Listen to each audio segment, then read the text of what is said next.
Okay. About you. How about you? You're not going to defend yourself? No? Okay. Oh no.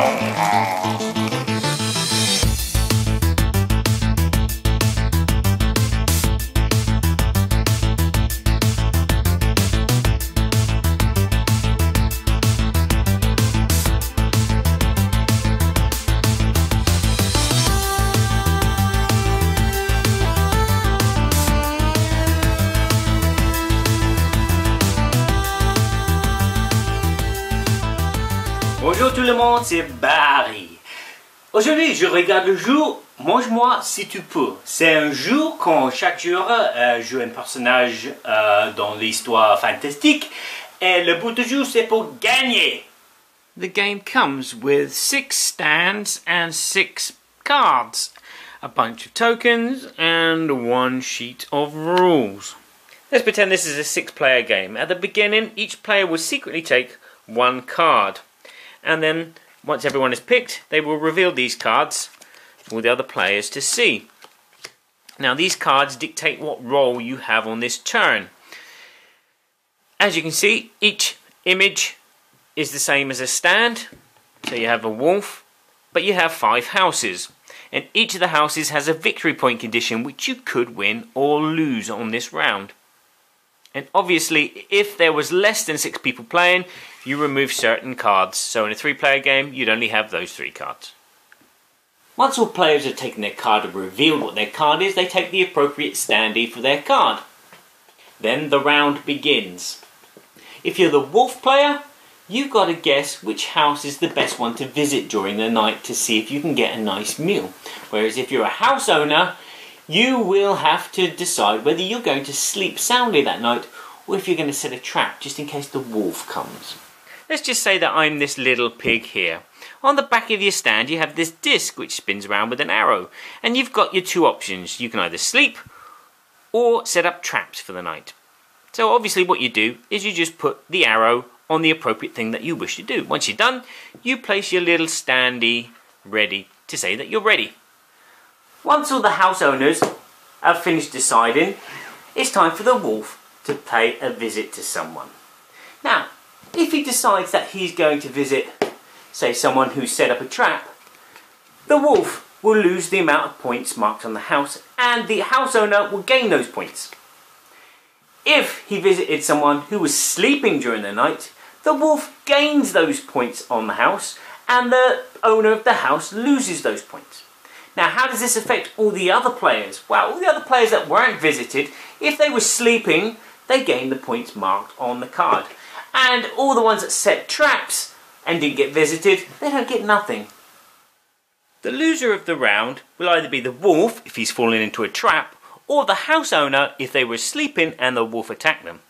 Once points have been distributed to whoever gets points, the loser takes all the cards back and then they distribute them however they see fit. So if they see that one player's got an advantage, so like this player's on 7 points and this one's on 5, he might decide that the 7-point player is the wolf and that the 5-point player gets a 1-point card, while he himself gets himself something bigger, or maybe he makes himself wolf. Play continues until someone arrives at 10 points. Once 10 points arrives, that player is the winner. The components are of good quality. The artwork is lovely and whimsical. Not a problem there. The box size is a nice small size, as you can see. It's perfect for traveling around with. The rules are just 1 sheet of paper, very easy to understand. My only criticism about the game is the points token. They're double-sided, so it's 1s on one side, 5s on the other. That makes it very easy for those mischievous people to cheat. Yes, Dad, I'm talking about you. Et voilà, mange-moi si tu peux, eat me if you can. It's a small, quick-playing, light game. Don't read too much into it. It's a fun mini-game which you probably play once or maybe twice in a night, and then that'll be it. It's fun when you're bluffing, and it's fun doing the deduction when you're playing with kids, because it's kind of primarily aimed at kids. It's fun.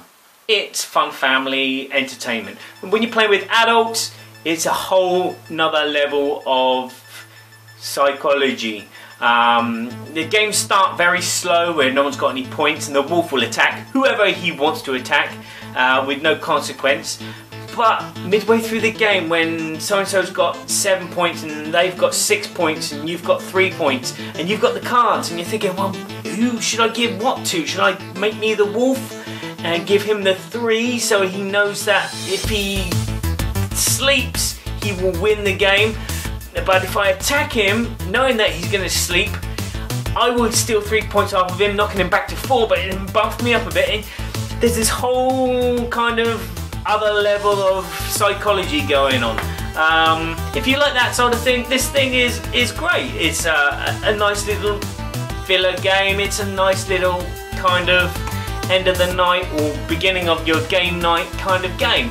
But apart from that, it's cheap and inexpensive, it's portable, it's fun for kids, it's fun for adults, but not for everybody.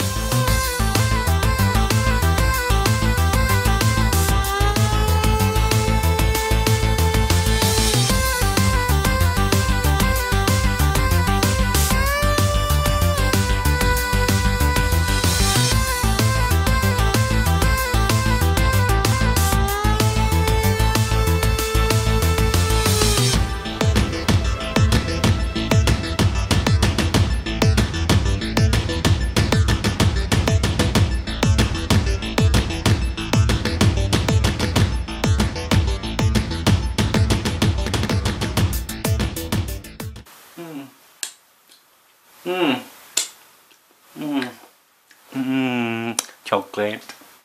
Thanks so much for watching the Dice Tower videos. Find more great videos and reviews as well as our top-rated audio podcast at Dicetower.com. You can also find other great shows at Dicetowernetwork.com.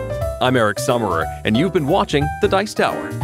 The Dice Tower is sponsored by Cool Stuff Inc., where you can find great games for great prices. Cool stuff in stock. Check them out at CoolStuffInc.com.